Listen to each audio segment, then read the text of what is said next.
senhora, todos os irmãos, tudo bom com vocês? Bom, no vídeo de hoje eu vou falar sobre, não sobre os Vingadores, mas sobre um personagem específico no filme dos Vingadores, o Thor. Ele não é o meu personagem favorito nos filmes, mas eu estive pensando muito sobre a história dele nos filmes. A história dele é uma coisa muito interessante em todos os filmes. Principalmente em Vingadores Ultimato, onde não existe um consenso exato entre os fãs, porque para alguns fãs o Thor ele não estava com depressão. Ele apenas foi, digamos, enfraquecido, porque do meio pro fim de Vingadores Guerra Infinita ele deu um verdadeiro show, demonstrando suas forças, seus poderes. E ele definitivamente em Guerra Infinita, do meio pro fim de Guerra Infinita, ele foi muito decisivo para a, digamos, vitória dos Vingadores em Wakanda. Mas não tão vitória assim, porque afinal de contas ele não conseguiu derrotar o Thanos, não é verdade? Então vamos lembrar alguns pontos. Para alguns fãs, enquanto ele não tinha depressão, para outros que assim como eu, que já tive início de depressão, e para fãs que já tiveram depressão ou que ainda têm depressão, o Thor tinha sim depressão em Vingadores Ultimato. As pessoas, acredito que algumas pessoas, assim como eu, não só se identificaram com palavras, atitudes e a maneira como o Thor demonstrava estar se sentindo em Vingadores Ultimato, como também palavras e atitudes dos outros Vingadores em relação ao Thor. São palavras que eu também identifiquei quando eu tive início de depressão, que eu via coisas e vi atitudes parecidas de amigos, até de parentes, assim como é possível também ver certas palavras e atitudes dos próprios Vingadores em relação ao Thor. Mas é o seguinte, muita gente pensa que o Thor apenas estava com depressão em Vingadores Ultimato.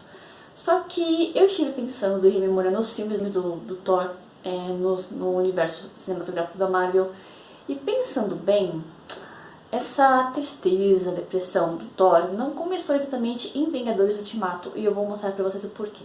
Mas, para começar, vamos relembrar um pouco dos primeiros filmes da história do Thor no universo cinematográfico da Marvel. Logo nos primeiros filmes, não no primeiro filme, mas logo no segundo filme, o Thor perde a mãe dele. Nunca direi a você.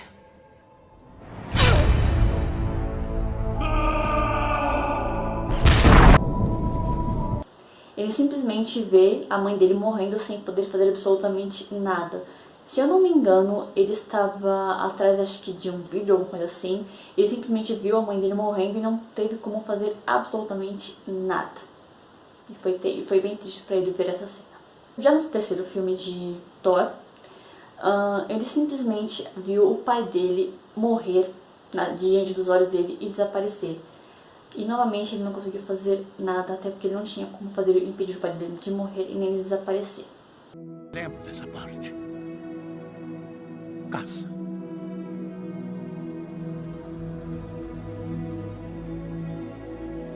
Ainda nesse mesmo filme, no finalzinho de Thor 3, Thor Ragnarok, se eu não me engano, ele também foi obrigado a ver o lar dele, onde ele cresceu e viveu com a família dele, sendo destruída, Asgard, pelo que é conhecido no filme ou na mitologia nórdica como Ragnarok.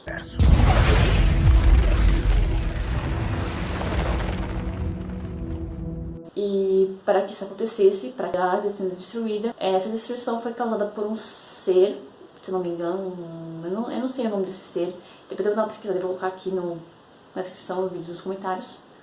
E esse ser, ele meio que foi liberto para destruir Asgard, porque ele era a única maneira de impedir a irmã malvada que o Thor descobriu no começo do filme que ele tinha, a irmã mais velha dele, a irmã que o pai e a mãe dele esconderam dele. Ela já chega!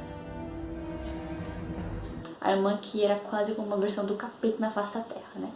Sejam sinceros. E ainda, no finalzinho de Thor Ragnarok, um pouquinho antes do começo de Ultimato, quando finalmente o Thor e o Loki estavam se dando realmente bem como irmãos deveriam se dar, apesar de suas desavenças, o Thor foi obrigado a ver o Loki morrendo nas mãos do Thanos,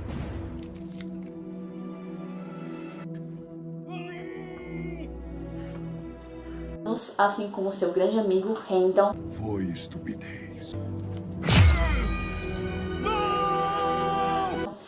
Além do que, ele viu metade do seu povo, os Asgardianos, sendo mortos pelas mãos do Thanos também. O Thanos usou uma das joias do infinito e destruiu a nave com todos dentro. Só que, se não me engano, em um momento que não é mostrado num dos filmes, provavelmente fazer parte do roteiro, eles ainda conseguiram evacuar, se não me engano, metade dos Asgardianos que acabaram indo parar na Terra. Só que a outra metade que não conseguiu fugir acabaram morrendo porque estavam dentro da nave quando o Thanos usou uma das joias do infinito.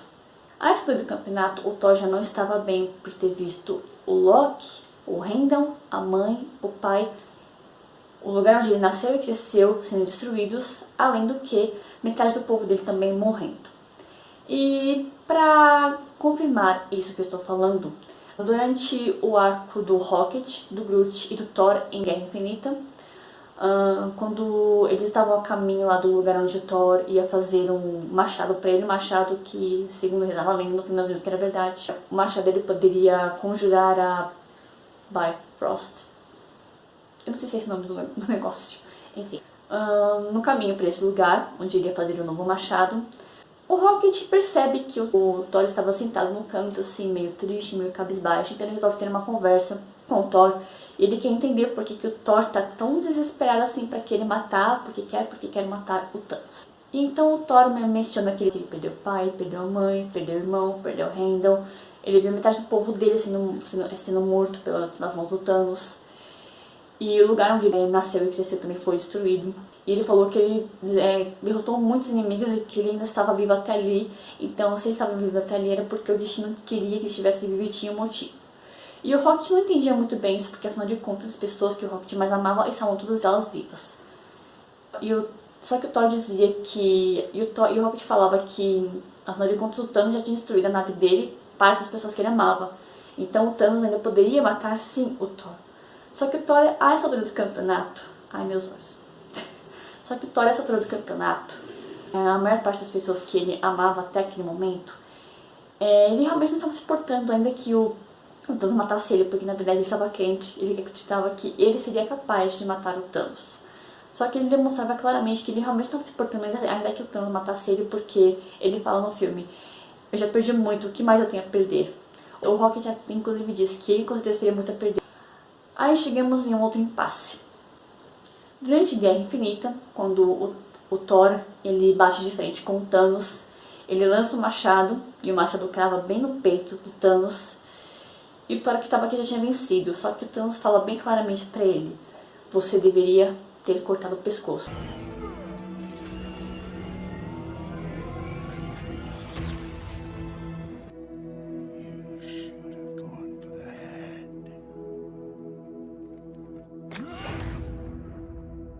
E nesse momento, o Thanos faz assim, e então metade dos seres humanos da Terra e das criaturas vivas em todo o universo começam a morrer.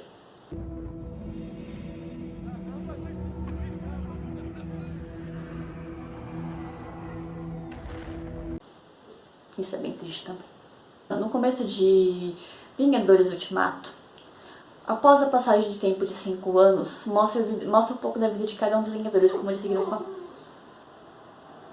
Minha cachorra, chorando já essa hora.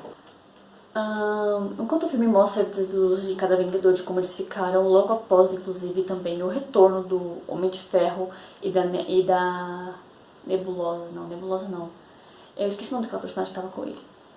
Enfim, deu um pequeno branco agora.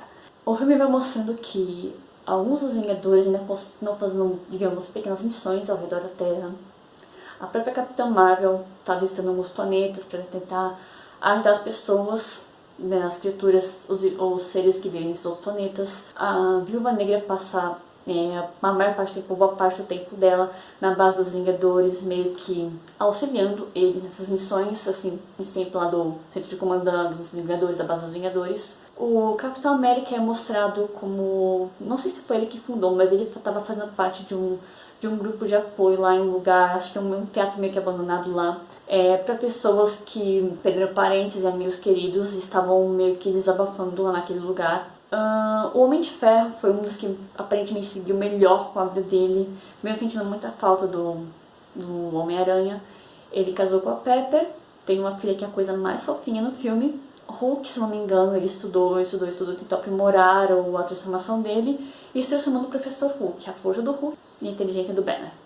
Aí, quando finalmente o filme vai mostrar o Thor, é que nos compreendemos melhor como está o estado do Thor. O que as pessoas esquecem é que esse estado do Thor é fruto do tudo que aconteceu com ele nos filmes anteriores até aqui. O Thor simplesmente ele falou, opa, com o microfone, que se dane tudo. Ele começou a engordar, ele ficou cabeludo, ficou muito barbudo, ele estava se mexendo como se fosse um verdadeiro mendigo. As pessoas ao redor dele, os Asgardianos, estavam levando a vida como podiam. Quando o Thor finalmente aceita se juntar aos Vingadores para poder bolarem um plano para conseguirem reverter essa situação toda, ainda assim os Vingadores ao redor dele não levam muito a situação dele a sério. Tanto é que ficam falando sobre o fato de ele estar gordinho e ficam falando sobre algumas coisas que aconteceram com ele. Sobre algumas coisas, por exemplo, eles ficam meio que zombando dele quando é hora de ele relatar sobre a joia, que eu não lembro qual joia que era, que estava... Inclusive o negócio da joia estava dentro da moça que foi namorada dele, que eu também não lembro o nome dela agora. E eles ficam olhando pra ele na cadeira e achando que ele também estava dormindo, desmaiado, alguma coisa assim. O fato é que as palavras, as atitudes dos Vingadores todos em relação ao Thor, elas deixavam bem claro que eles não estavam levando a situação do Thor muito a sério. Eles apenas achavam que o Thor estava, sei lá, tipo, largado de boa. Só que a verdade é que o Thor não estava bem. O fato de ele não estava bem mentalmente. E o fato de ele não estar bem mentalmente estava também prejudicando o bem-estar dele físico. Isso era muito claro. Tanto é que durante o filme, quando eles estavam na missão lá durante a viagem no tempo, a mãe do Thor reconhece que ele veio do futuro. Isso foi inclusive momentos antes, se não me engano, da própria mãe dele acabar falecendo nas mãos dos Elfos Negros. Eu queria ter mais tempo com você. Não, isso foi uma dádiva. Agora vá e seja o homem que está destinado a ser. Além de ela perceber que ele veio do futuro, ela aconselhou ele para ele se cuidar e tudo mais. E um momento muito triste, que com certeza tocou muita gente, é quando ele estica as mãos assim o martelo dele vir de volta pra mão dele. O martelo chega na mão dele e ele fala: eu ainda sou digno. Pera, o que tá acontecendo?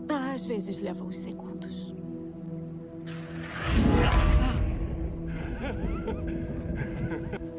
Eu ainda sou digno. Essa frase pode parecer banal no filme, mas ela tem muito, muito sentido, porque na mente do Thor, além do fato de ele ter perdido todas as pessoas que ele amava, e ele também se sentia completamente responsável pelo fato de o Thanos ter dizimado metade dos humanos e metade das criaturas vivas em todos os planetas do universo. Pelo fato de ele acreditar que ele tinha falhado na missão de matar o Thanos, ele se sentia completamente indigno, até mesmo de ser, não só de ser um Vingador, mas também de ser ele mesmo, o Thor, como ele era conhecido. Então, de certa forma, sinceramente eu não vejo o filme Vingadores Ultimato como uma redenção do Thor.